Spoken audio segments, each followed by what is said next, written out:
नमस्कार। एक और नया वीडियो में आप सभी का बहुत बहुत स्वागत है और मैं हूं आपका दोस्त इंजीनियर प्रभात कुमार सिंह।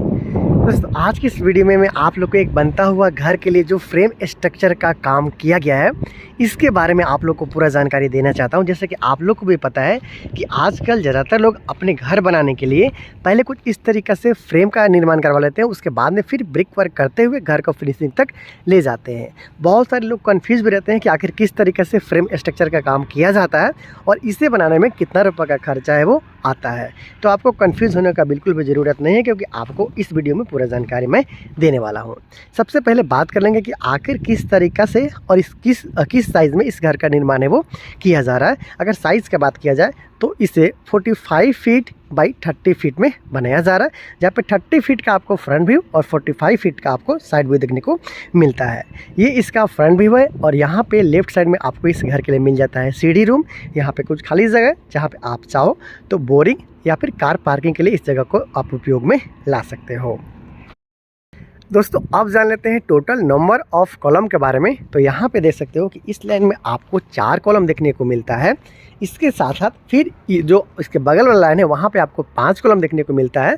फिर उसके बाद फिर साइड की तरफ आपको फिर 5 कॉलम देखने को मिलता है। मतलब टोटल नंबर ऑफ कॉलम की बात किया जाए तो 14 कॉलम के साथ में यहाँ पे काम है वो किया जा रहा है। और कॉलम का साइज़ के बारे में बात कर लिया जाए तो यहाँ पे 9 इंची बाई 14 इंच के साइज़ में कॉलम को बनाया गया है। इजीली आप यहाँ पे देख पा रहे हो, ना सिर्फ एक कॉलम बल्कि ज़्यादातर कॉलम इसी साइज़ के साथ में यहाँ पे काम है वो किया गया है। आसानी के साथ आप यहाँ पे देख पा रहे हो।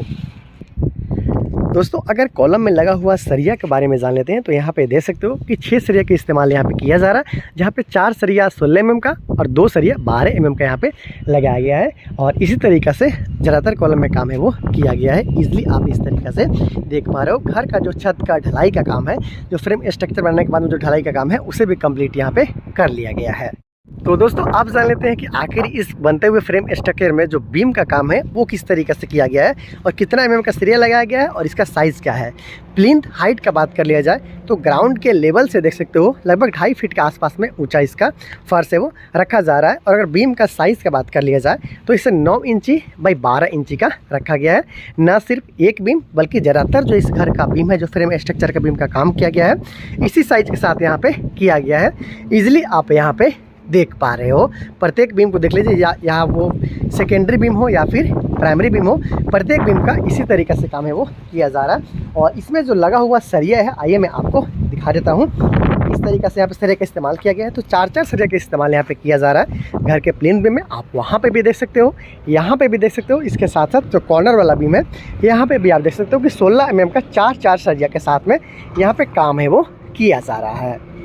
तो दोस्तों, आप जान लेते हैं कि आखिर इस फ्रेम स्ट्रक्चर को बनाने में कितना रुपये का खर्चा आया है और यहाँ पे कितना रूम आपको आने वाले दिन में देखने को मिलेगा। फ्रेम स्ट्रक्चर का काम देख पा रहे हो। कॉलम और बीम के सारे यहाँ पे जो छत का ढलाई का काम है वो कंप्लीट हो चुका है और अब तक 7.5 लाख के आसपास में खर्चा है वो आ चुका है। इस घर में आपको 4 बेडरूम के अलावा hall, dining area, kitchen, toilet, bathroom के साथ में सीढ़ी देखने को मिलेगा। जैसे इससे काम आगे बढ़ेगा, जैसे कि अब इस पे ब्रिकवर्क का काम किया जाएगा, जैसे कि जिस तरीक़े से यहाँ पे पैटर्न लिया गया है, जैसे कि मान लीजिए बाहरी दीवार की बात कर लिया जाए तो यहाँ पे बाहरी का 10 इंच के साथ दीवार लिया जाएगा।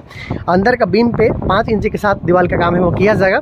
उसके बाद यहाँ पे आपको कुछ दिन बाद पता चलेगा कि कहाँ पे रूम है, कहाँ पे हॉल है, कहाँ पे डाइनिंग एरिया है, कहाँ पे किचन है। हालांकि आने वाले दिन में मैं आपको दिखाऊंगा। छत का फिनिशिंग का बात कर लिया जाए तो देख सकते हो कुछ इस तरीके से फिनिशिंग यहाँ पे आया हुआ है। बहुत ज़्यादा अच्छा भी नहीं आप इसे बोल सकते हो और बहुत ज़्यादा ख़राब भी आप नहीं बोल सकते हो।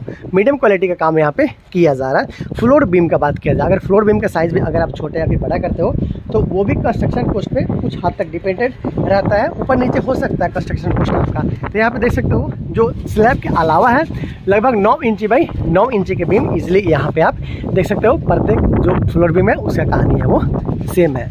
घर का जो कॉर्नर आप देख पा रहे हो वहाँ पे सीढ़ी का निर्माण भी कर लिया गया है। इजीली आप यहाँ पे देख सकते हो। पहला फ्लाइट पार्ट हो गया, उसके बाद लैंडिंग हो गया, उसके बाद फिर सेकंड फ्लाइट पार्ट होते हुए घर के छत पे चले जाते हो।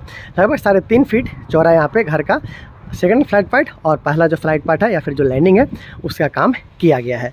तो आपने देखा कि किस तरीके से यहाँ पे जो फ्रेम स्ट्रक्चर का काम है वो किया जा रहा है। मैंने आपको साइज़ बताया, इसके साथ साथ कितना रुपये का खर्चा आया है इसके बारे में भी आप लोग को पूरा जानकारी मैंने दिया।